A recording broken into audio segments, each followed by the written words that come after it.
So when you hear the crack sound, loosen the bolt here. Can you see the most inside area? There are one ring inside, and then you lose the two bolts and you move the extruder a little bit so it will become even. Then you lock the two bolts. Lock the two bolts so it will be tight.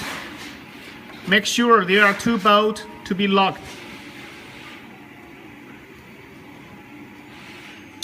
Then you move the extruder, it will not make the crack sound because it's even. The exact axle become even.